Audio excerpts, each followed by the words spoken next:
um pouco essa situação do trabalho escravo, viu, doutora Mariana?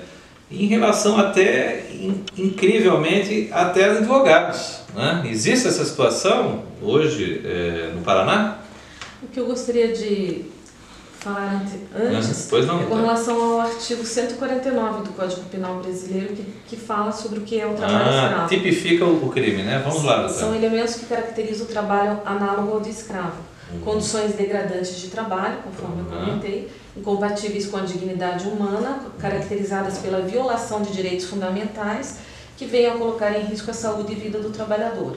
A jornada exaustiva, em que o trabalhador é submetido a esforço excessivo ou sobrecarga de trabalho, que acarreta danos à sua saúde ou risco de vida, e o trabalho forçado, manter a pessoa no serviço através de fraudes, isolamento geográfico, ameaças e violências físicas e psicológicas. E por último, que já mencionei também, a servidão por dívida. Sim. Fazer o trabalhador contrair ilegalmente um débito e prendê-lo a ele. Os elementos podem vir juntos ou isoladamente. Pois não. Com relação à segunda situação, que seria a questão dos advogados, muitas vezes se questiona, o advogado ele tem uma formação, certo. Ele tem faculdade, claro. Etc. Então ele tem uma possibilidade maior de ver se ele está ou não numa situação ruim e sair daquele trabalho ou denunciar, etc. O que acontece muitas vezes que se verifica é que a questão econômica do nosso país o número de jovens que estão sendo formados advogados faz com que muitas vezes trabalhem e tenham na sociedade um percentual de 0,001%, por exemplo, que já indicaria muitas vezes uma fraude, e tenham jornadas exaustivas, e ao final o recebimento seja até inferior ao salário mínimo. Então tudo isso daí é vedado pela nossa legislação. Ele não pode, ou ele é sócio, efetivamente, de uma sociedade de advogados, ou ele é um associado, ou ele é empregado. Então, com relação a todas essas situações, houve uma atuação do Ministério Público do Trabalho de forma global, que foi um expediente promocional.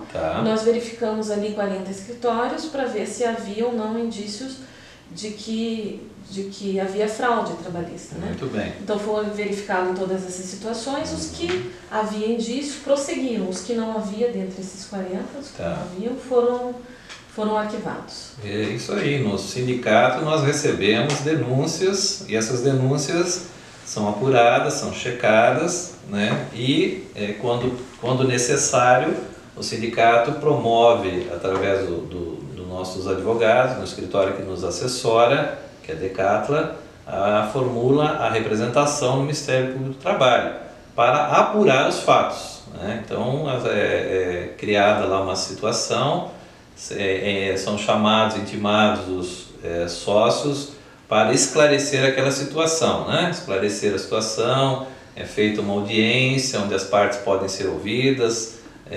inclusive redunda, se era uma questão apenas de orientação, formula-se um TAC, né? Um termo de ajuste de conduta, é isso, doutora? Isso, pode ser formulado um termo de ajustamento de conduta, que quando se verificar que seria um típico caso de empregado, mas está lá como associado, ou a adequação voluntária da conduta, não se firma o TAC, ou no caso de divergência, que o procurador acredita que está de forma irregular e que o escritório acredita que não, pode haver a propositura de ações civis públicas. Pois é, doutor, eu quero lhe trazer uma notícia ao vivo e a cores aqui, né? Que é o seguinte, nós temos uma denúncia de um grande escritório que funciona em Curitiba, ainda me permite, com a questão de sigilo ainda não revelar quem é, mas no escritório não foi encontrado, escritório grande, não foram encontrados associados, não foram encontrados advogados seletistas, foram encontrados muitos que prestam serviço com CNPJ, como pessoa jurídica prestando serviço para pessoa jurídica. E mais, nem no local de trabalho, a denúncia aqui funciona remotamente, o famoso homework, né? Homework é o serviço prestado à distância, na casa, por exemplo, mas tem indícios de uma questão irregular aí, doutora, porque provavelmente estão suprimindo várias vantagens, né, os valores não devem acompanhar o que é indicado pelo sindicato, como piso salarial, as vantagens, enfim. Está acontecendo uma burla aí, doutora. A senhora já tinha notícia dessa situação? Dessa em específico não, mas o que nós temos é com relação a muitas empresas acreditando, principalmente depois da reforma trabalhista, que podem contratar outras pessoas jurídicas, que seria chamada pejotização, Sim. ou autônomos.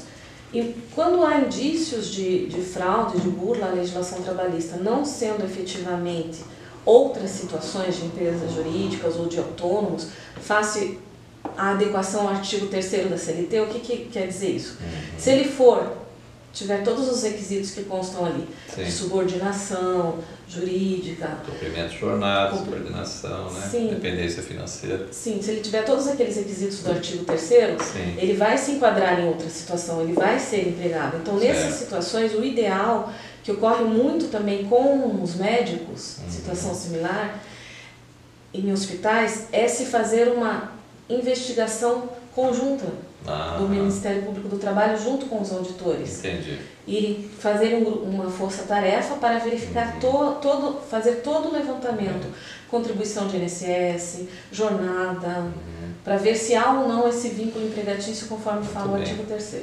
Viu, doutora? Nós aqui, a nossa administração, junto ao SINAP e a diretoria, nós temos também uma questão assim, de, evidentemente, preservar o emprego. Primeiro o trabalho, o emprego, porque a nossa situação não é fechar postos de trabalho e dessa forma assim, mas tentar trazê-lo pelo convencimento, trazer a regularizar a situação, né? Não ser uma situação aí faz de conta, tentativa de burlar, tentativa, né? Porque isso sempre vai acarretar prejuízo ao trabalhador, né? E esse trabalhador que merece a proteção do sindicato, né? Sim, inclusive essa denúncia que foi feita anteriormente do SINAP e depois a atuação da Procuradoria fez com que houvesse muita modificação voluntária de muitos advogados, verificar, não, quero fazer da forma certa, porque estava sendo feito muito pelo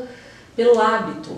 Então se costumava fazer assim, não é se costumava, vamos fazer da forma certa. Muito bem, doutora. Mais um intervalo comercial, porque temos notícias. Rádio Blitz, a rádio que te toca, programa SINAP no ar. Programa produzido pelos Sindicatos Advogados do Estado do Paraná.